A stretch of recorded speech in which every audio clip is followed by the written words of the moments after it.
BTN news में आपका स्वागत है और मैं हूं आपके साथ आरती चौबे। होली के पावन पुनीत अवसर पर समस्त देश व प्रदेश वासियों को होली की हार्दिक शुभकामनाएं। तो चलिए करते हैं होली की कहानी से शुरुआत।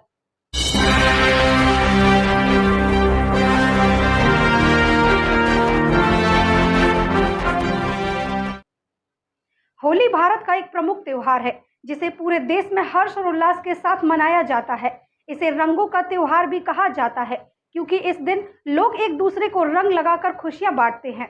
होली केवल रंगों का त्योहार नहीं है, बल्कि यह बुराई पर अच्छाई की जीत और प्रेम, भाईचारे और सामाजिक समरसता का भी संदेश देती है। आज हम होली के इतिहास के बारे में जानेंगे। होली का संबंध भगवान विष्णु के भक्त प्रहलाद और असुर राजा हिरण्यकश्यप की कहानी से है।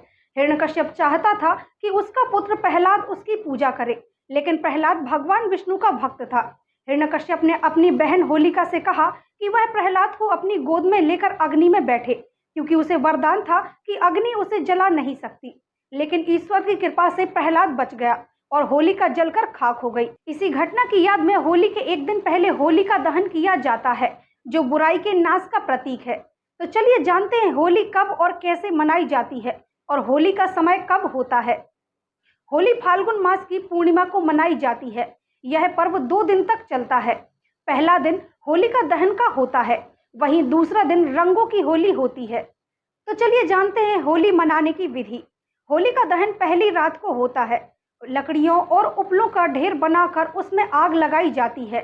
लोग अग्नि की परिक्रमा कर बुराइयों को छोड़ने का संकल्प लेते हैं। दूसरे दिन रंगों की होली होती है। लोग गुलाल, अबीर और रंगों से खेलते हैं।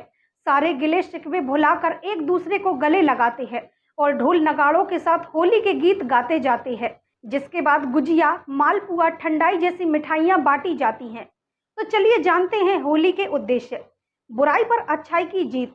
होलिका दहन में हमें यह सिखाता है कि सच्चाई की हमेशा जीत होती है।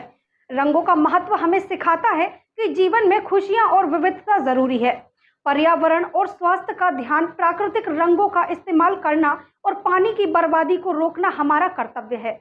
तो चलिए जानते हैं होली से मिलने वाली सीख को। सच्चाई और धर्म का पालन करें। आपसी मतभेद भुलाकर प्रेम और भाईचारे को अपनाएं। बुरी आदतों और नकारात्मक सोच को त्यागें। पर्यावरण के प्रति जागरूक रहें। हानिकारक रंगों से बचें। होली सिर्फ रंगों का त्योहार नहीं, बल्कि एक महत्वपूर्ण सांस्कृतिक और आध्यात्मिक पर्व है। यह हमें सिखाता है कि सच्चाई और अच्छाई हमेशा जीत जाती है और हमें अपने जीवन में सकारात्मकता को अपनाना चाहिए। इसलिए आइए इस होली पर प्रेम, सद्भाव और पर्यावरण की रक्षा का संकल्प लें। इसी के साथ मुझे दीजिए इजाजत। होली के रंगों से हम सब मिलकर आपसी मतभेद को भूलकर इस रंग भरे त्योहार को अपने जीवन में अपना लें, ताकि आपका जीवन भी इन्हीं रंगों की तरह हो। आज की होली की कहानी में बस इतना ही। जल्द ही होगी आपसे मुलाकात। नमस्कार।